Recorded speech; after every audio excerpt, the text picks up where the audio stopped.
Are you sick of silly arguments with your partner? Do you find it difficult to convey your idea to the other person? Is the result of most of your arguments a heated verbal fight? Well, if the answers to the above questions are a yes, then by knowing this one simple method you can win over arguments and prove your mettle. Intrigued much? Well, you know how philosophers keep talking about important life matters all the time. Philosophy does try to solve some of our problems through argument, but we usually declare the solutions that philosophy offers to be too idealistic and non-practical. We dismiss them and try to find more real solutions. But maybe, let's suppose, philosophy does have the answers for you this time. Maybe, philosophy can help you win the argument. Ever heard the term Socratic method? What is the Socratic method?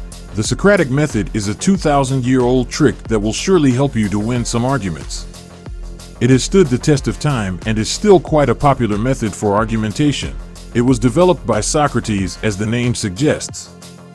As most of us know, Socrates was an ancient Greek philosopher whose method was a bit different.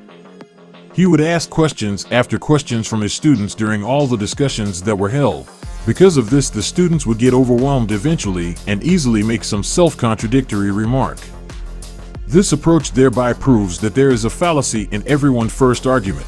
Thus, all first arguments are mere assumptions. We make these assumptions based on our perceptions.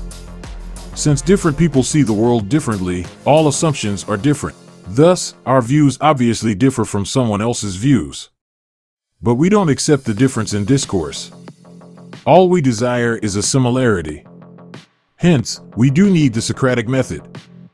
It is no wonder then that this method has been held in very high esteem among educated communities for such a long time.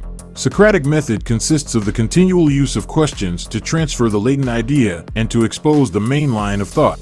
This approach helps to make the other person see your point of view without any conflict.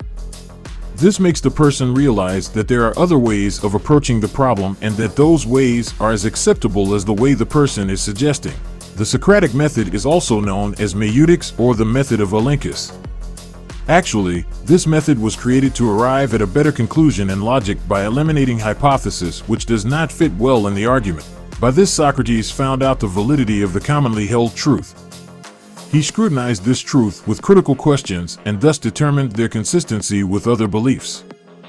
By expressing your point in form of a question, you make it less threatening for the other person. It is a natural human tendency to explain one's stand. By asking questions, you give the other person a chance to be more comfortable. But again, this depends on how you ask your questions.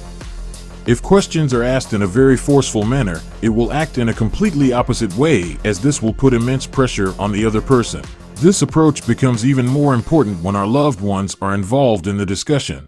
We do not want to hurt their feelings intentionally, but in the heat of an argument, we may end up inadvertently hurting them.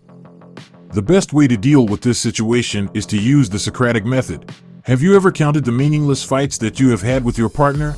Did you realize that most of these fights happen because the people involved feel that they are not being heard? This can be avoided if you follow this method. What you have to do is that you have to listen to the other person keenly and ask them the appropriate questions. By this, they will get a chance to speak more, and in the process, you can also make your point clearer. So, both the parties will be able to communicate the message clearly and effectively, and both the parties would be happy and satisfied that they are being heard and that their point is being given the importance and attention that it deserves. This will also help the parties indulge in a healthy discussion which will surely have a legit and proper conclusion. The beauty of this approach is that it will not only help you win arguments, but it can also save you from embarrassment when you are stuck in a discussion where you know nothing of the subject. In such a situation, your focus should be to try and seek out all sorts of information from the other person by asking questions.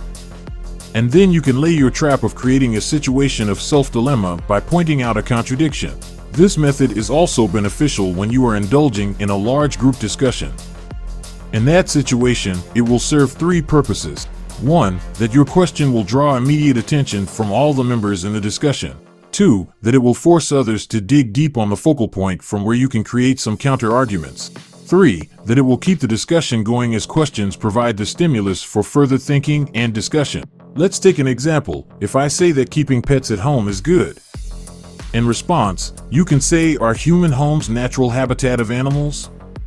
Rather than, but the forest is animals a natural place to live. I would then say, you think humans lived in brick houses 2,000 years back? What is an adaptation? And so on. Thus, the Socratic method is useful in winning any argument. It surely should be perused more. Perhaps, the world problems would solve only if we would have been Socratic enough.